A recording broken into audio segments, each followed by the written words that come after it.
कभी कभी जीवन में घटने वाली घटनाओं को देखकर आपको ऐसा लग रहा होगा ये प्रारब्ध है या मेरा नया कर्म। तो आपको कैसे पहचानना है और कैसे एक्शंस लेना है, अच्छे से डिटेल में जानेंगे। वीडियो को लास्ट तक ज़रूर देखना है। तो हेलो एवरीवन, मैं हूँ Lakshmi Shrivastakar, law of attraction coach और पीएलआर एक्सपर्ट्स। अगर आप चाहते हैं कि आपके कर्म के कारण ये प्रारब्ध है या फिर ये नया कर्म बन चुका है, तो इसे कैसे पहचाने, इसे हम बहुत डीप डाउन जाकर अच्छे से एक्सप्लेन करेंगे। और आपके जो कर्मा है उसे कैसे आपको करना है, और कोई प्रारब्ध के कारण भी कोई कर्मा नया क्रिएट हुआ है, कुछ हुआ है, तो उसे कैसे पहचानना है, उस स्थिति में कैसे आपको बिहेव करना है, ये हम लास्ट तक अच्छे से देखेंगे। तो वीडियो को आपको मिस नहीं करना है और अच्छे से इसे आराम से बैठकर कुछ पल निकाल कर ज़रूर सुनना है। तो कभी क्या आपके साथ कभी ऐसा हुआ है कि सब अच्छा कर रहे हैं, अच्छा वक्त भी बीत रहा है, लेकिन कुछ बुरा हुआ और आप चौंक गए कि ये कैसे हुआ? ये सवाल आता है कि मैं तो सब कुछ अच्छा ही कर रहा हूँ, फिर ये कैसे हुआ? अपेक्षा तो नहीं थी, फिर भी हुआ ना। तो क्या ये मेरा प्रारब्ध है, ऐसे आपको लगता है? या फिर ये कोई वर्तमान का ही, ये मेरा कर्म के कारण हुआ है, ऐसा आपको मन ही मन में दुविधा में पड़ जाते हैं, आपको समझ में नहीं आता है। तो प्रारब्ध यानी क्या? जो ऑलरेडी फिक्स है वो होना ही होना है। जैसे कि कुछ घटनाएं हो सकती है, जिस परिवार में आप जन्म हुआ है वो पहले ही तय हो चुका है, और जो आप रोक नहीं सकते ऐसी कुछ घटनाएं, आपका परिवार, ये आपका प्रारब्ध है। यहाँ इस परिवार में आपको आना ही था, इस परिवार में आपको तो आना ही था, और कुछ घटनाएं वो घटनी ही थी, उसे आप टाल नहीं सकते थे। तो ये प्रारब्ध के कारण होता है, जो आपने पास्ट में कर्मा किए थे उसके कारण अभी जो हो रहा है, यानी कि वो आपका प्रारब्ध है। और आपके साथ अभी आप वर्तमान में कर रहे हैं कर्म, जो प्रेजेंट में अभी आप कर रहे हो, वो आपका फ्यूचर क्रिएट करता है। जैसे कि आपकी सोच, आपका रिएक्शन, आपका डिसीजन। जैसा कि आपने सुना कि आपको प्रारब्ध और कर्मा में फर्क ही नहीं समझ में आ रहा है, तो इस प्रकार से आप जान सकते हैं कि आपका हो सकता है इस परिवार में आना, है ना। कुछ हमारे सोल कॉन्ट्रैक्ट्स होते हैं, सोल एग्रीमेंट्स होते हैं, जो हम खुद ही चुनते हैं तब यहाँ पर आते हैं, ये एक बात। और दूसरी, जो हम प्रेजेंट में कर्मा कर रहे हैं, हमारे सोच, एक्शन, थॉट्स की नज़र से, वो हमारे प्रेजेंट लाइफ के कर्मा, उसके कारण हमारा फ्यूचर क्रिएट होता है। तो अभी आपको समझ में आया?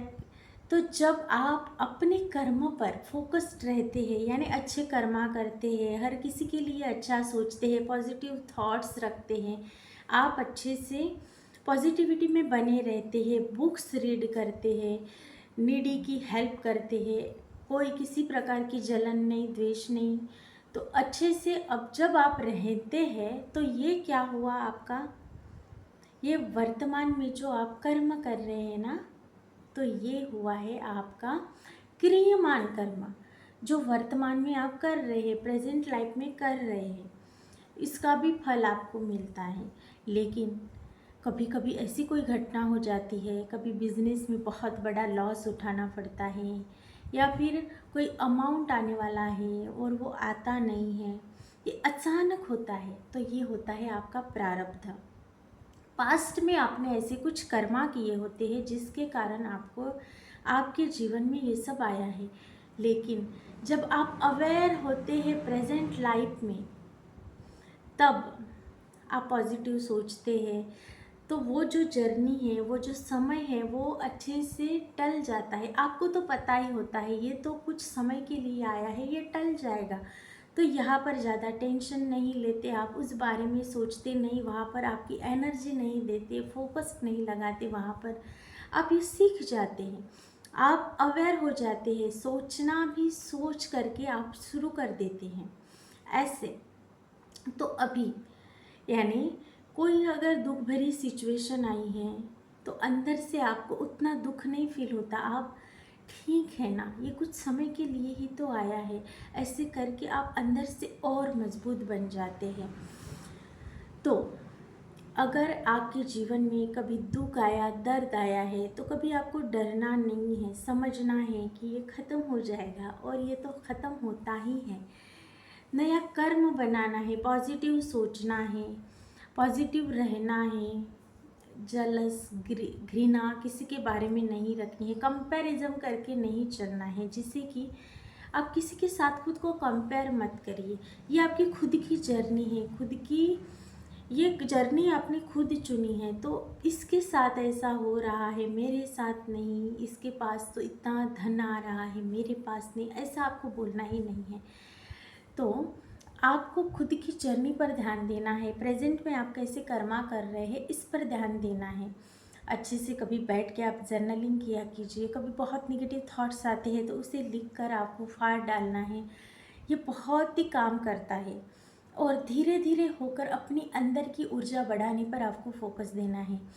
वो लॉस हुआ तो ये, हाँ, ये प्रारब्ध के कारण हुआ है, तो ठीक है, ये समय जैसे आएगा वैसा टल भी जाएगा। जो आप ये सीख जाते हैं कैसे डील करना, तो आपको पता चल जाता है, आपकी जर्नी में एक ग्रोथ आने लगती है। यहाँ पर आप टेंशन, बर्डन्स लेकर, स्ट्रेस लेकर नहीं रहते, आपको बहुत अच्छा फील होता है। आपको ये पता चल जाता है कि ये प्रारब्ध के कारण हुआ है, और जो नए कर्म आप कर रहे हैं इससे आपका भविष्य बनेगा, है ना। तो जब आप ये सीख जाते हैं, अवेयर हो जाते हैं, तब आपकी जर्नी में ग्रोथ आने लगती है। आपको यूनिवर्स से ब्लेसिंग्स मिलती है, आपके बिगड़े काम बनने लगते हैं, और जो भी दुख का भी समय आता है ना, वो इजीली क्रॉस हो जाता है, आपके जीवन से वो हटता जाता है, वो उतना पेन देकर नहीं जाता, सहजता के साथ वो पार हो जाता है। तो इस प्रकार से आपको सीखना है, और ये आपको अभी समझना है कि ये जीवन में जो घटने वाली घटनाएं हैं, ये प्रारब्ध है या नया कर्मा। तो आपको ये देखना आना चाहिए। अचानक से घटा तो वो आपके प्रारब्ध के कारण आया है, और जो वर्तमान में आप कर रहे हैं ना, वो आपको कर्म बना रहा है। यानी आपका आज का जो कर्म है वो आपका भविष्य बनाता है। तो आपको अच्छे कर्मा पर ध्यान देना है, किसी के लिए बुरा नहीं सोचना है, सिर्फ अच्छा सोचना है, लोगों के भले के लिए काम करना है, लोगों की लाइफ में वैल्यू कैसे ऐड की जाए जिससे लोगों की ग्रोथ हो, उन्हें कुछ मिले।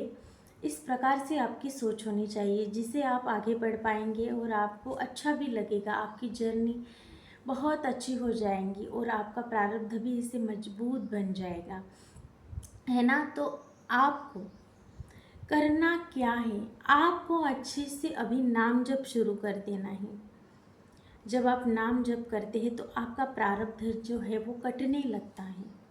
तो नाम जप शुरू करना है, जिन भी देवी देवताओं को, जिन भी भगवान को आप मानते हैं, कोई भी एक नाम ले लीजिए और उसे आप चांट कर सकते हैं। जैसे राधा राधा का भी हो गया, इसे भी आप चांट कर सकते हैं। आपको जो भी नाम अच्छा लगे उसे आप नाम जप करना स्टार्ट कर लीजिए, और ग्रैटिट्यूड में रहिए। जो भी यूनिवर्स ने आपको ऑलरेडी दिया है, भगवान ने आपको दिया है, उसके लिए आपको शुक्रगुजार रहना है। ये यूनिवर्स का लॉ है, जो तुझे मिला है उसके लिए तो शुक्रगुजार रहेगा तो तुझे और दिया जाएगा, और जो है उसके लिए शुक्रगुजार नहीं है उससे वो भी चीज़ें ले ली जाएगी। तो आपको जो है उसके लिए आपको ग्रैटिट्यूड में रहना है। मेडिटेशन करना शुरू करना है, 2 मिनट से शुरू कीजिए, लेकिन सांसों पर ध्यान लगाना शुरू कर दीजिए। सांसें ही है जो आपको सब कुछ लाकर दे सकती हैं। तो आपको अच्छे से बैठना है, मेडिटेट करना है, खुले में जाकर वॉक करके आना है, खाना अच्छे से बैठ के अवेयर होकर फोकस के साथ सारा ध्यान वहाँ पर देकर खाना है। खुद की हेल्थ का बहुत सारा ध्यान रखना है, और अच्छे से पानी का इंटेक करना है आपको, और खुद का बहुत अच्छे से ख्याल रखना है। नाम जप करना शुरू कर दीजिए, ग्रैटिट्यूड में रहिए, और मेडिटेशन करना तो कंपलसरी ही है। तो ये आप अपने जीवन में ऐड कीजिए, फिर आपका जीवन चमत्कारिक तरीके से बदल जाएगा।